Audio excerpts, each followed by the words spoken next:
बरं का मुलांना, मी तुमच्यासाठी नवीन चॅनल घेऊन आलेली आहे, आजीबाईचं मटवा नावाचं. आणि मी त्यात तुम्हाला छान छान गोष्टी सांगते. रोज नवीन नवीन गोष्टी सांगते. आजची गोष्टीचं नाव आहे परी ग परी. तुम्हाला आवडतात ना पर्या वगैरे, तर ती परीची गोष्ट आहे बरं का. एकीने छोटासा मुलगा असतो, चौथीत असतो, पण भयंकर खोडकर असतो. खूप खोड्या करायच्या वर्गात, पण तो प्रत्येक मुलाची खोडी करतो. कुणाला टपली मार, कुणाचा चिमटा घे, कुणाची पेन्सिल लपव, कुणाचं पेन घे, असं त्याच्या खोड्या चालूच असतात. आणि मारामारी कर, भांडण कर.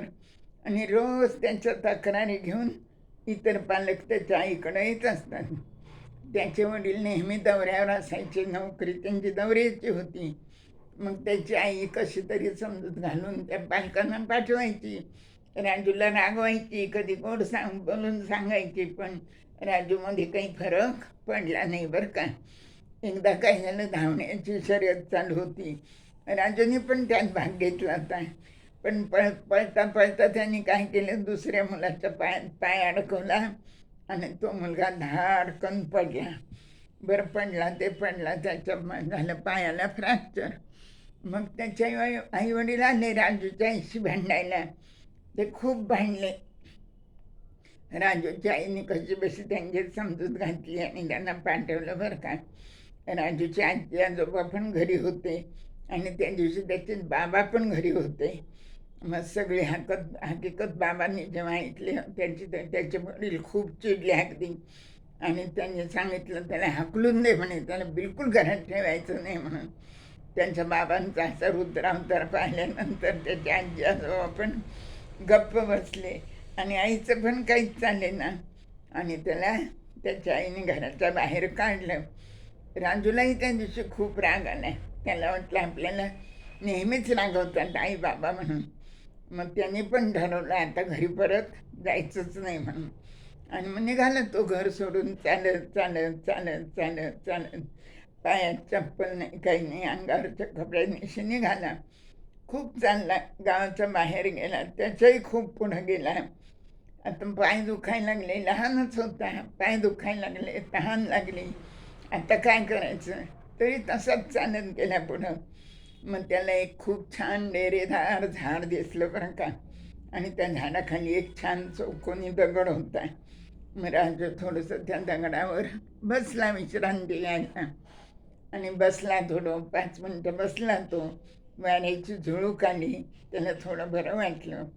त्याने घाम वगैरे पुसला आणि त्याच्या मनात एक सहज विचार आला की आत्ता जर आपल्याला थंडगार पाणी मिळालं तर काय बरं होईल म्हणून. आणि खरोखरच लागलीच त्याच्या हातात थंडगार पाण्याचा एक ग्लास आला बरं का. राजू पोटभर पाणी प्यायला. त्याला खूपच बरं वाटलं. मग थोड्या वेळ शांत तो त्या दगडावर बसला बरं का. मग आता 12 साडेबाराची वेळ झाली, 1 वाजत आला जवळजवळ. भूक लागली राजूला, पोटात कावळे ओरडायला लागले. मग त्याच्या मनात पुन्हा एक विचार आला, आपल्याला जर आत्ता गरम गरम सुग्रास जेवण मिळालं तर किती छान होईल नाही का. असा मनात विचार आला रे आला की त्याच्या पुढं जेवणाचं ताट आलं. मस्त जेवण होतं, अगदी गरम गरम. राजू अगदी पोटभर जेवला. आणि मग जेवण झाल्यावर दमला होता खूप, त्याला खूप झोप यायला लागली. मग त्या दगडावरच राजू झोपला थोड्या वेळ. 1 तासभर झोपला. मग झोप झाल्यावर त्याला जरा बरं वाटायला लागलं, हुशारी आली. आणि मग त्याला पुन्हा एक मनात विचार आला सहज अगदी की नाहीतरी आपल्याला आता घरी तर जायचंच नाही आहे. एखादी परी आली छान आणि आपल्याला जर तिच्या राज्यात घेऊन गेली तर किती बरं होईल. असं त्याच्या मनात विचार आला रे आला की एक गुलाबी परी आकाशातून आली बरं का. अगदी तिचे लाल चुटुकोट, गुलाबी गुलाबी गाल, गुलाबी बूट आणि गुलाबीच फ्रॉक, फ्रिलचा खूप झालेचा घेरदार फ्रॉक आणि गुलाबी पंख. अशी ती गुलाबी परी त्याच्यासमोर उभी राहिली. आणि ती प्रेमाने, मग ती परी दिसली की राजूला खरंच खूप आनंद झाला. मग राजू म्हणाला, परी ग परी, येऊ का तुझ्या घरी? उंच उंच आभाळात राहतेस, नेशील का मला तुझ्या घरी, असं राजू तिला म्हणाला. परी त्याच्याकडं बघून गोड हसली आणि परी म्हणाली, अरे राजू, मी तुला न्यायलाच तर आले म्हणे, बैस माझ्या पंखावर. मग तिच्या पंखावर बसला आणि राजू उंच उंच आभाळात परी त्याला घेऊन गेली. मग राजू गेला परींच्या राज्यात बरं काय. मग तिथं काय अशा अनेक पऱ्या होत्या, पिवळ्या रंगाच्या, निळ्या रंगाच्या, हिरव्या रंगाच्या, लाल रंगाच्या, बऱ्याच पऱ्या, खूप पऱ्या होत्या. एक परी राणी होती, सगळ्यात खूप सुंदर नटलेली, दिसायला सुंदर अगदी. आणि तिथं कमळाची फुलं खूप फुललेली होती, गुलाबांचे ताटवेचे ताटवे, शेवंतीचे ताटवेचे ताटे, निशिगंधाचं तर काही शेतच होतं. आणि खूप संकट छान होतं परींचं राज्य ते अगदी. राजू ते बघून अगदी खुश झाला बरं का अगदी. मग सगळ्या पऱ्या आल्या त्याच्याभोवती आणि नाचायला लागल्या. त्याला छान करमणूक वाटायला लागली त्याच्या अगदी. कोणी नाच करून दाखवलं, कोणी गाऊन दाखवलं. आणि मग खायला काय तर बिस्किटं, चॉकलेट, काजू, बदाम असा सगळा खाऊ रोज खायला मिळायचा. असे जवळजवळ 8 दिवस गेले, 10 दिवस गेले, 15 दिवस गेले बरं का. राजू अगदी मज्जेत राहिला तर परींच्या राज्यात. आणि गुलाबी परी आणि ती परी राणी सगळे त्याची खूप काळजी घ्यायचे. पण 15 दिवसांनी मग लहानच होता ना तो, त्याला आईची आठवण यायला लागली, बाबांची आठवण यायला लागली, आजी आजोबांची आठवण यायला लागली. आणि त्याला आपल्या घरी जावं वाटायला लागलं बरं का. मग त्या गुलाबी परीला तो म्हणाला, परीताई परीताई, तू मला माझ्या घरी सोडशील का? आता मला माझ्या घरी जावं वाटायला लागलं म्हणे, मला आईची आठवण येते.